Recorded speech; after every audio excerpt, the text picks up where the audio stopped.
Hey guys, welcome to the Massive Iron Channel. I'm Steve Shaw.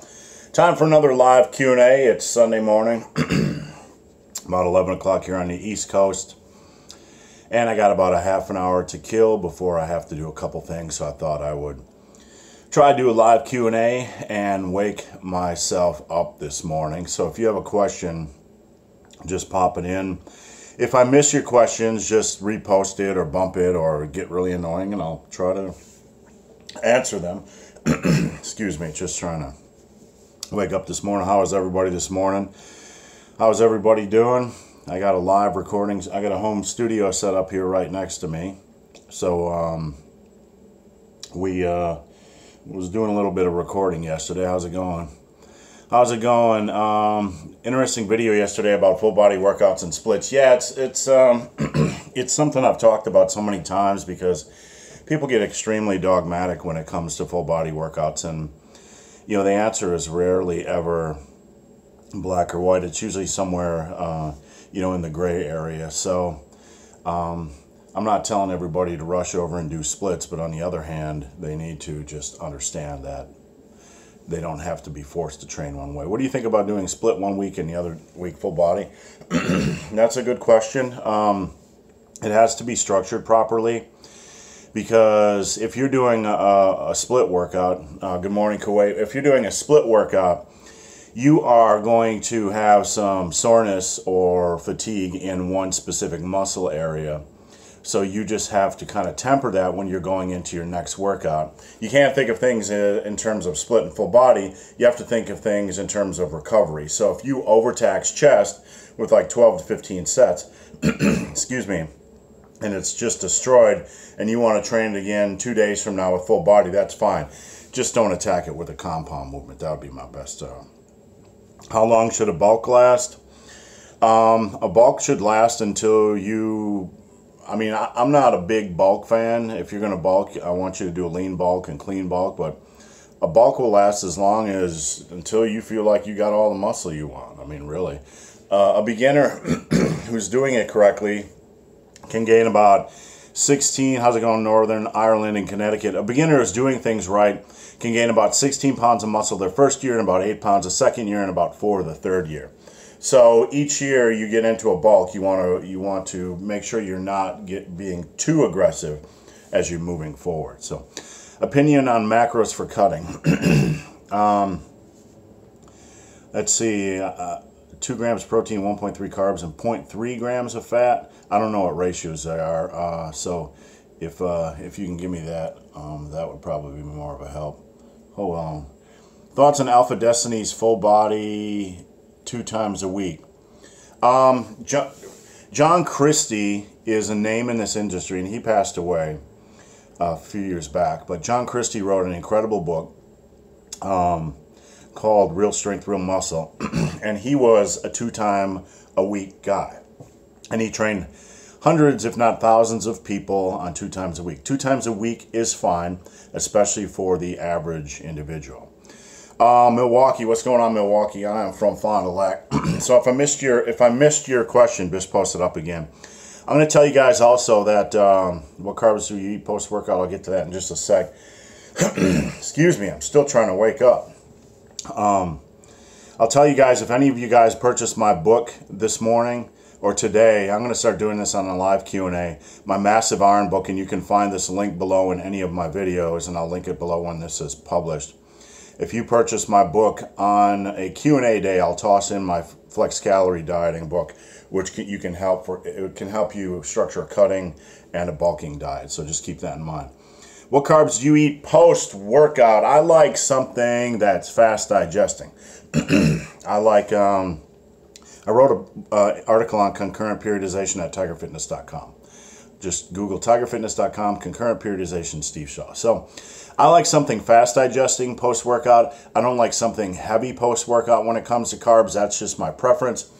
So I would usually, back in the day when I was young and a little more loose on my diet, I would drink like chocolate milk and a cherry pie or something just to get my protein in. But usually it's like a whey shake and something a little bit. I don't eat anything. I don't eat carbs post-workout anymore, but for a long time I just eat something, kind of sugary and simple sugars. So that's just what I prefer. I don't like to eat rice or anything heavy post-workout.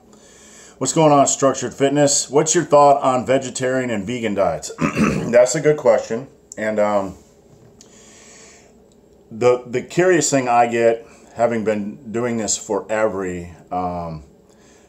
the curious thing I get is that a lot of people want to try a vegan or vegetarian diet, and number one, they feel like they have to dive full speed in to that lifestyle, like it's all or nothing. They feel like they can't make a transition, which is kind of stupid or silly in my opinion, because you have to learn how to eat differently. It's a complete lifestyle change. So if you want to make the transition to vegan or vegetarian, you might want to just move slowly and understand the challenges before you dive completely in and wake up one day and like, I'm just going to eat this specific way.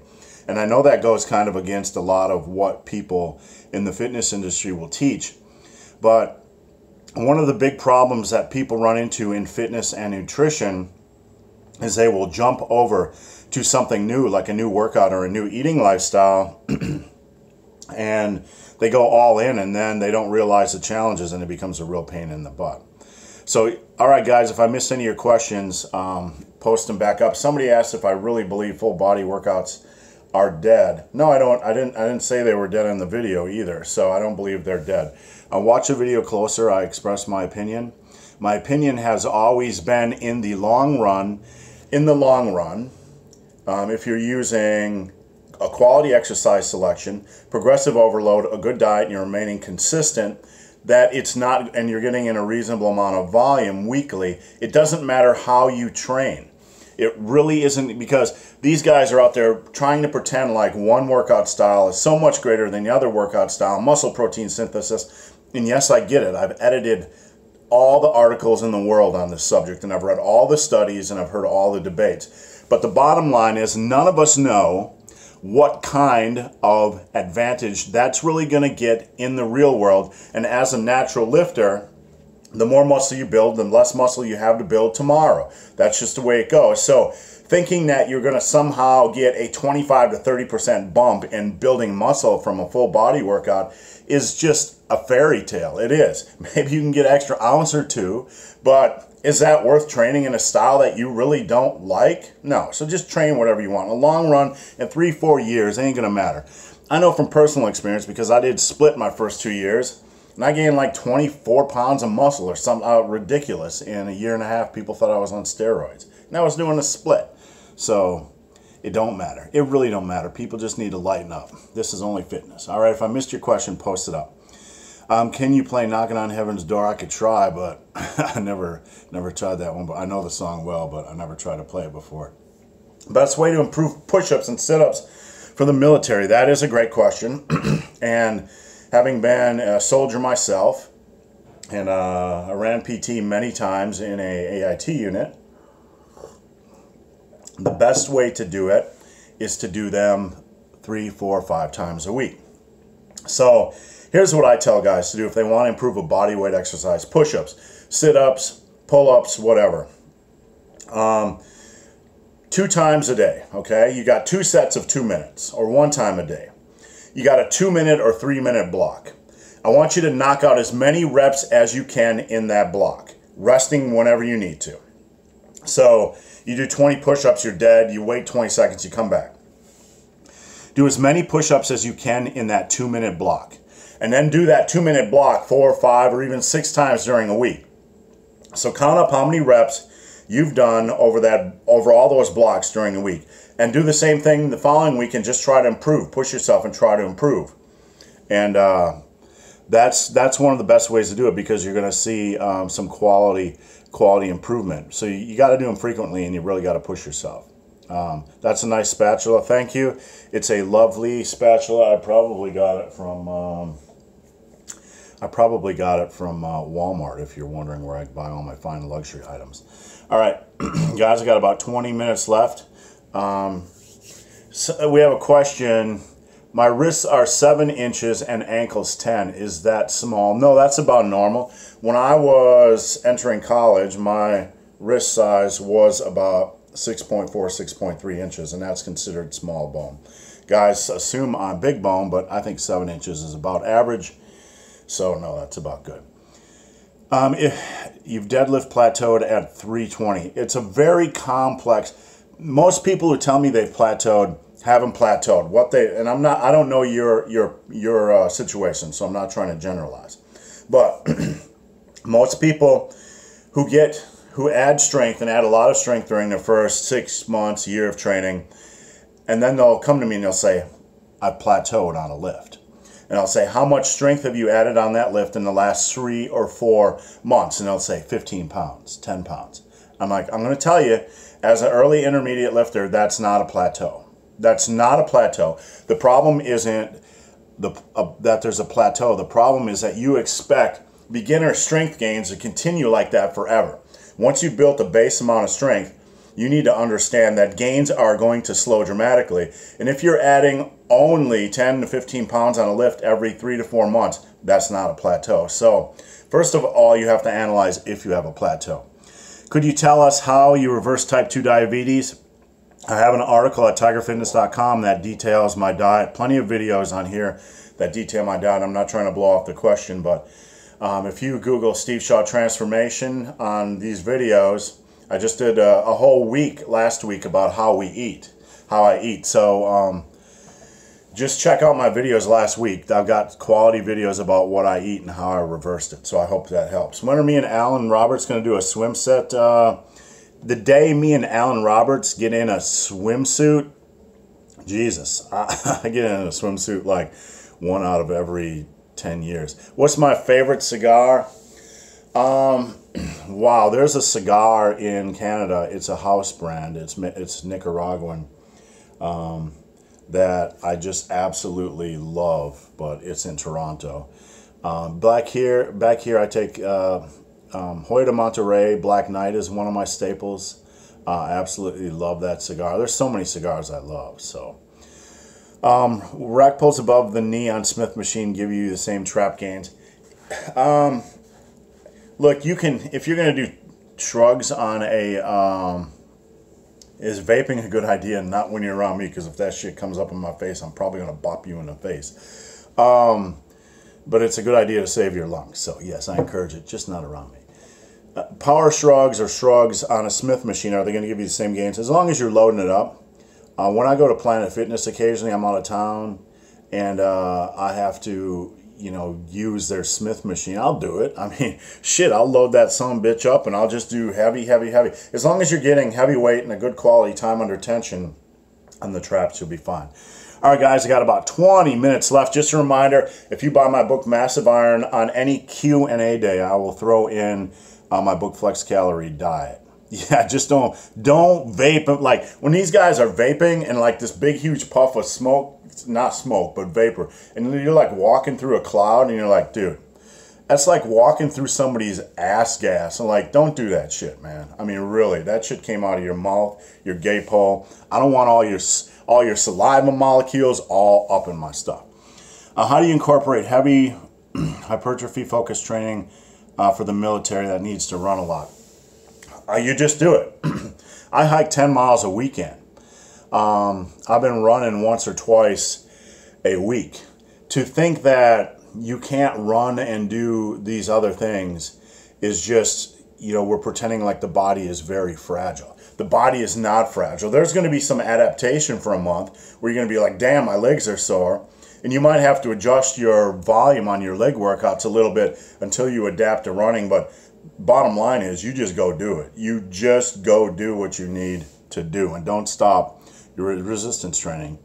Dumbbell bench press, conventional versus neutral grip. That's a good question. Let me get some coffee.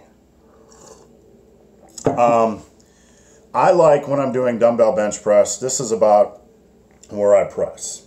I don't like to rotate out like here, because if you rotate your elbows, you can feel the strain on your shoulders. So you at least want to be down here. When you do it like this, when you do it like this, it don't really matter. When I do alternating dumbbell bench press, I tend to do it more like a neutral grip. So I really don't see any additional value in neutral grip dumbbell bench press over just a conventional style. But you know what? If you can feel your chesticles during it and you want to give it a try, give it a try. My best advice when it comes to exercises is give it a try, go heavy, and see how it feels. Leg day, twice a week for optimal gains. Optimal is the key word. We're chasing, whenever we try to chase optimal in lifting, whenever we try to chase optimal in lifting, we're creating this sense that if we can just put all these puzzle pieces together, all these little minute, like what is the optimal frequency, what is optimal this, optimal exercise selection, optimal, that will just explode in gains. Here's the reality. Optimal, this is optimal.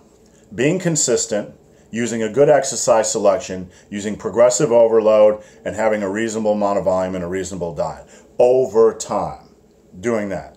That is optimal. Everything else is personal preference. Everything else, that's going to give you 95% of your gains. Everything else is going to come down to personal preference. There is some, you know, if you want to train legs twice a week, I did that when I was in powerlifting. That's all good and well. You just have to dial back the volume a little bit. So that's just going to be personal preference. That's just going to be personal preference. You can do 15 sets or 16 sets one day on a split for legs, or 8 twice a week. But is either one going to be more optimal? Over the long run, not really, as long as you're getting strong on the big lifts. All right, guys, I got about 15 minutes left. And I'm barely into my coffee this morning. You guys buy my book, Massive Iron, during a Q&A day, which is today. I'll throw in my Flex Calorie Dieting book as well, so I'll just send that along in the email. All right, guys, if I missed your question, send it up again. What's the most calorically dense food for weight gaining? That's a great question. The most calorically dense food for gaining weight, if my advice is if you have a hard time gaining weight, you have to look at things like adding a little bit of butter to your vegetables. If you're eating a meal with like rice and meat, you can add a little bit of sour cream, a little bit of cheese. That's a quality way of adding good, nutritious, micronutrient dense foods and calories. A whey shake, you can add a scoop of heavy cream.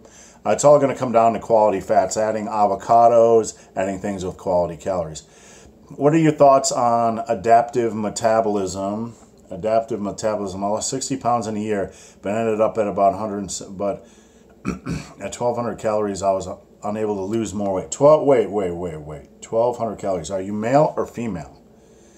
I wouldn't have a female lose weight on 1,200 calories. If you are eating that low, no male should ever eat 1,200 calories a day. No male should ever eat 1,200 calories a day.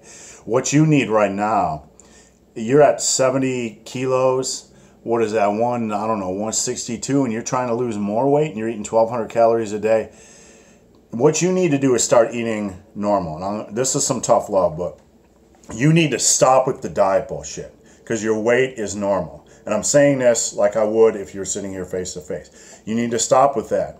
You need to eat good foods. Eat when you're hungry. No man should be dieting when they're 160 pounds. If you want abs and you're trying to starve yourself at 1,200 calories a day, that's just fucked up. I'm just going to shoot you straight. That's some fucked up shit. No man and no woman should ever only eat 1,200 calories. And if you're not losing weight on that, that's your body telling you, hey, yo, what's up? I need more than that. You can't, no human being can sustain themselves on 1,200 calories a day. Maybe some older females. So just a little bit of tough love. I'm going to keep it real, but you can't be doing that. You can't be doing that. You got to eat when you're hungry and eat good quality foods. How should you do low volume, heavy weight? Low volume, heavy weight. That's a good question. Low volume, high weight. When you have volume, intensity, and frequency. These are 3 points of the triangle. So when you increase the intensity, which is heavy weight, you have to pull back the frequency by which you train it, or pull back the volume. Volume is not just the number of sets, it is also the tonnage. Tonnage is sets times reps times weight. So when you increase the heavier weight, you have to reduce the overall number of reps that you're performing. That's also a good way to build strength as well. So I hope that isn't too complicated. I hope that makes sense. So All right, guys, I got about 10 minutes left. If I missed your questions, post them up again. Best exercises for glutes, squats for me. You can also do things like lunges. I do a lot of body weight lunges. I do a lot of box jumps. A lot of females like to do all this foo-foo stuff. Squats, box jumps, step-ups, high box step-ups for a lot of reps. I love those. Those are a great exercise. Shoot. There was another exercise I was going to toss out there, but my brain forgot. Oh, Dimmel deadlifts. Dimmel deadlifts, where you have this like piston-like form, and you're just ramming it out for like 20 reps at a time. Those are great for your groups. Are rack pulls just as good as deadlifts? Is cheese just as good as asparagus? I mean, look, it depends on your goals, and I'm not trying to minimize the question, but What are the goals? I mean, are the goals building muscle, then do you need to floor deadlift? No. If you are just looking at building muscle, you can rack pull from 3 to 5 to 7 inches. The key with deadlifts is you don't want to overwork them and over fatigue the lower back.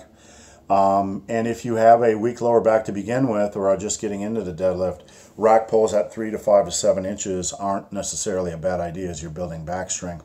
They will build good quality. In my opinion, a 3 to 5 inch rack deadlift or block pull will build just the same quality amount of back strength and back and trap mass as a floor pull would, but it will save you some wear and tear on your lower back. So I hope that helps. Best body fat for maximizing muscle gains. You want the honest question for that? I'm going to give it to you because you're not going to believe it. The best body fat for maximizing muscle gains is morbidly obese. Morbidly obese. That's not a joke. That's not a joke at all. The best body fat, because people think when they gain fat, they're only gaining fat, but they're also gaining muscle. All those extra calories, the more body fat you're packing on, the stronger and bigger you're going to get, because the body's not just packing on fat when it is packing on weight. And you see a lot of big dudes that have never lifted walk in the gym, and they're just busting out a 225-pound bench press because they got some serious, their body is like the mitochondria and all kinds of crazy shit in their muscle cells are just getting ape shit stronger and bigger because they're trying to carry around that weight. That's physiology. And I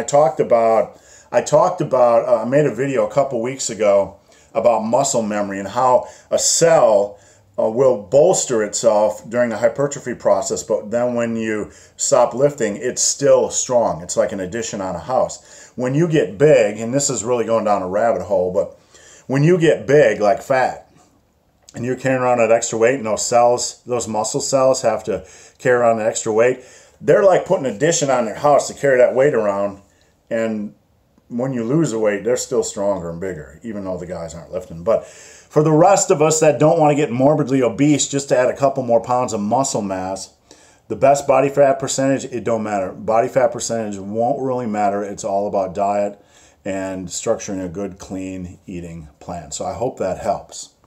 All right, guys, I got about 10 questions left. Ways to grow waist size. Not a joke question. Wow, ways to grow waist size.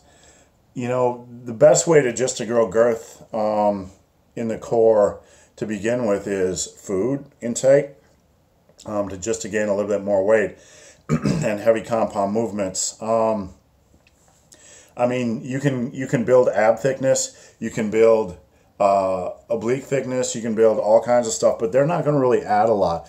And honestly, if you naturally have a small waist, and I'm trying to think through this question, the only way you're going to add a lot of thickness over time is to be patient, and you're not going to add a lot of thickness. I mean, I got a pretty thick waist, but I'm almost 50 years old, but a lot of that just comes from time. But you know, unless you want to get big, and I don't recommend getting big, like big, you just kind of have to lift a lot of compound movements, eat, and get up to, I don't know what your weight is, but you know, 170, 180, 190, 200 pounds, and just accept where you're at.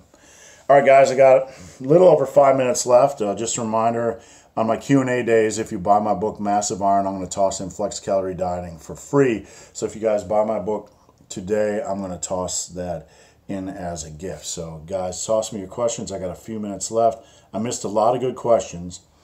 Are you of the opinion that a beginner shouldn't use straps in his first year of lifting? Here's the thing, and that's a very good question, and I want to talk about that. There's a lot of talk about why people shouldn't wear straps, and I've made tons of videos about that, and I'm not going to beat that topic to death. But here's something to think about. If you are lifting correctly and you are building a lot of muscle mass and doing a lot of grip work, a lot of guys come to me after their first year, 2 years of lifting, and they have elbow tendonitis, which is brutal. It's brutal. I had it. I picked it up after 2 years of lifting. All that grip work is going to it's going to take its toll on a lot of guys, and they're going to walk away with tendonitis. And the grip work plays a role in that. So if you're not into powerlifting and you want to save a little bit of, if you want to reduce the likelihood that you're going to pick up elbow tendonitis, get some VersaGrips. Don't get straps because they're cheap crap. Get VersaGrips. They're $40 and they'll last you 10 years. And you can release a little bit of that grip. Let the VersaGrips do some work, not put that constant strain up in there and, you know, increase the likelihood of tendonitis. So I hope that helps. Arguing with a friend who says bro splits are useless because blah, blah, blah, blah. Just have them watch my video from yesterday. Don't argue with a friend. The only way to argue, you can't win arguments with people on that. You know, this isn't life or death. This is just lifting shit. And, you know, I don't argue with people about that. People in this industry take this stuff way too seriously. It's about health and about longevity and about looking good and about being functional and about walking down the street and being imposing. So some douchebag doesn't want to, you know, get all up in your grill. There's a lot of reasons to lift. Health, longevity, confidence, all that kind of stuff. But, you know, people take it way too seriously. Way too seriously. So what about 90% one rep max every 30 seconds, 10 minutes long? No way, no way, no way, no way. If it's a true 90% of your one rep max, you're pushing yourself during fatigue. And he asked, can you do a 90% of your one rep max, one rep every 30 seconds? What you're going to do, you don't want to add any variables into heavy weight. That is heavy weight because you're pressuring yourself to go by very quickly. You're fatigued and you're trying to move heavy weight. That's a disaster waiting to happen. Never mess with heavy singles or doubles or triples. It's always got to be 100% complete focus. You're mentally and physically ready going into those reps, because if not, over time, you are going to get hurt. I don't care what anybody says. That's reality. Tell them to come see Uncle Steve. I got something for them. All right, guys, I got just a few minutes left. If you have any questions, what are your thoughts on intensity versus higher volume for hypertrophy? My thoughts are intensity, meaning like training intensity, like supersets and, you know, finishers, rest pause work, or heavy work. Because if you're talking about just regular intensity, like doing less volume and more stuff like supersets, I like to mix that up. I really do. I like to, if you're talking heavy, I like to mix up. I like to mix up heavy and volume. I like to mix up intensity techniques and volume. I like to mix it all up so I have it all in there. That's what I like to do. So that's my opinion. Let's see, I'm just checking to say it to make sure I haven't. Yeah, I'd love to come over to Northern Ireland. I'm Scottish, so I'd love to check out Ireland and Scotland and drink all the beer. Come back from a back injury from deadlifting. Form is on point and keep hurting even during warm-ups. Look, I've come back from a couple injuries. I had a shoulder tear just from lifting an empty oil drum at work. I had a hamstring tear this year, which was my first major lifting injury in 32 years. All you need to understand about coming back from any type of injury is you only take what the body gives. You have to be patient. You only take what the body gives. So if your body is still sending you out red flags during warm-up sets, you only take what the body gives. You do not push it. And you have to be patient and understand that it could take you 6 to 8 months to come back from that or longer. So you just got to be patient. Will I get cut like Alan Roberts? I'm already more vascular than Alan, but Alan is, I don't know, about 40 pounds lighter than me right now. I'm trying to get cut, but I've been slowly losing weight, so I want to get down to 210 for health reasons. Let's just put it like that. But let's see, elbow pain on tricep extensions. Thoughts? Like, just a lot of people on tricep extensions, I don't know if it's elbow pain, some inflammation. There are certain exercises, tricep exercises, that cause me pain and inflammation.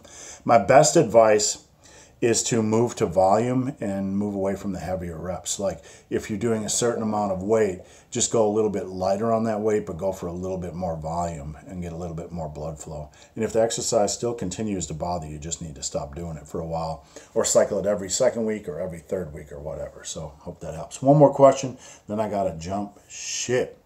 Because I got for someone who loves full body workouts and wants to do them long term, would you recommend doing HLM, heavy, light, medium? Yeah, absolutely. But you also have to understand that long term, as you add strength and you're doing a lot of warm-up sets for your bench press and squats and deadlifts and all these other exercises, that it also makes sense to go heavy, light, medium because of that. Because if you're doing a lot of heavy work in a full body workout over a long period of time, the warm-ups can really become tedious. I do recommend HLM because I look at a full body workout like I would as a split over the course of a week. Split out over the course of a week. I do a heavy compound movement. I do a more mild compound movement. I might do a machine exercise and a pump finisher or something like that, or an isolation exercise. So an HLM kind of is the same thing, the same way we approach a split, just, you know, split out over 3 days. All right, guys, that is it for this week's Q&A. I appreciate you guys' support more than you know. I've been doing this channel. It'll be 5 years in December 21st. And, you know, I appreciate you guys' support as always. And I try to give you guys the best advice. And, you know, I'm going to try to do a Q&A once a week. It's usually going to be on Saturday or Sunday. I can't really plan that right now, but I appreciate you guys' support. Again, if you buy my book, Massive Iron, which is linked below in any video, and I'll link it below right now. Today, on a Q&A day, I'll throw in flex calorie dieting as well. Guys, hope this video has been of some help. If you have any questions or comments, check out the link below. You can submit your questions straight to me. I'll answer all of them over at tigerfitness.com. All of them. So guys, as always, thanks for watching. Have a great day. Let's drink some coffee.